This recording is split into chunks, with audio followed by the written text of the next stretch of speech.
भाऊ काय सांगणार की महापालिका निवडणूक जाहीर झालेली आहे, शिवसेनेची ताकद कशी आहे हे सगळ्यांना माहिती आहे. जालना शहरामध्ये चित्र कसं असेल, युतीत लढणाऱ्याला स्वभाव आहे? शिवसेना ही 100% विकासावरती मत मागणार आहेत. गेल्या 1 वर्षभरामध्ये जालनेकरांनी अनुभवलं की अर्जुन खोतकरांनी ज्या पद्धतीनं निधी आणला 500 कोटी रुपयाचा, पहिल्या वर्षात 500 कोटी आणले. यामध्ये खूप चांगले कामं या शहरात सुरू आहेत आणि त्यामुळं लोकांचा विश्वास माझ्यावरती गट झालेला आहे. जे मला विधानसभेला मतदान केलं त्यासाठी लोक समाधानी आहेत. महापालिकेतसुद्धा लोक माझ्या पाठीमागे उभा राहतील, कारण की मी जनतेला विश्वास दिला की रोज पाणी देईल. जे 8 दिवसाला 10 दिवसाला 15 दिवसाला पाणी मिळतं, मी 35 MLDचं फिल्टर बेड बांधायला घेतलं आणि ते जवळपास पूर्ण तयारी झालं आणि आता काही दिवसामध्ये 35 MLDचा पाणी पुरवठा जाण्याला होईल आणि रोज पाणी शहराला मिळू शकेल. जालन्यात भाजपा स्वभाव लढण्याची तयारीत आहे. शिवसेनेची भूमिका काय असणार आहे आणि पहिला महापौर कोणाचा निश्चित होता? भारतीय जनता पक्ष स्वबळावर असं अधिकृतपणे मी तर कोणाचं असलं नाही, ऐकलं नाही, पण त्यांची इच्छा असेल तर त्यांनी लढावं. माझं काय म्हणणं नाही. आम्ही युतीचा प्रस्ताव दिलेला आहे. 100% युती करावी हे मला वाटतं.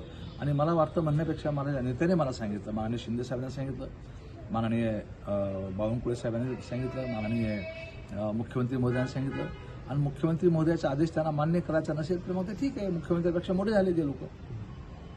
तुमची भूमिका शेवटपर्यंत युतीची असणार? 100%. तुम्हाला त्यांच्याकडून काही उत्तर आलंय का? तुम्ही प्रस्ताव दिला आहे? अजून नाही आलं उत्तर. आम्ही प्रतीक्षेत आहेत आणि प्रत्यक्ष किती दिवस करायची हे बी आम्हाला ठरवावं लागेल. आम्हाला आता अल्टिमेटम द्यावंच लागेल. भाऊ, तुम्ही उमेदवार जाहीर करून टाकलाय, त्यामुळे काही युती होण्यासाठी बाधा येऊ शकते का? मी माझ्या पक्षाचा उमेदवार जाहीर करायचा अधिकार मलाच आहे ना. त्यांनी त्यांच्या पक्षाचं जाहीर करावं, इतरांनी इतरांच्या पक्षात जाहीर करावा. होईल पुढं काय, निवडणुकीनंतर ठरवलं काय बरं. अनेक वर्षानंतर लोणीकर आणि खोतकर एकत्र आले. त्यांनी त्यांचा आबोला बाजूला ठेवलेला आहे. त्यांनी असं सांगितलं की आमच्यातला वाद संपलाय. लोणीकर आणि खोतकर एकच आहेत.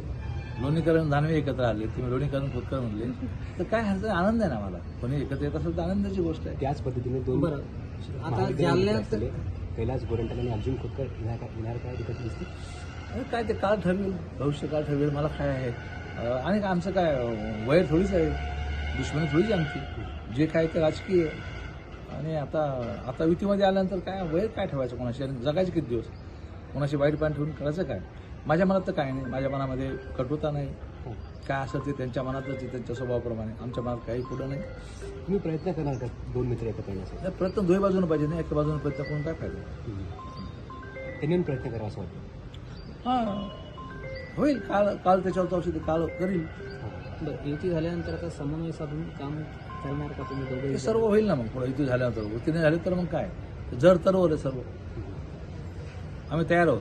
जालना महापालिकेचा पहिला महापौर कोणाचा असतो? शिवसेनेचाच होईल. थँक्यू.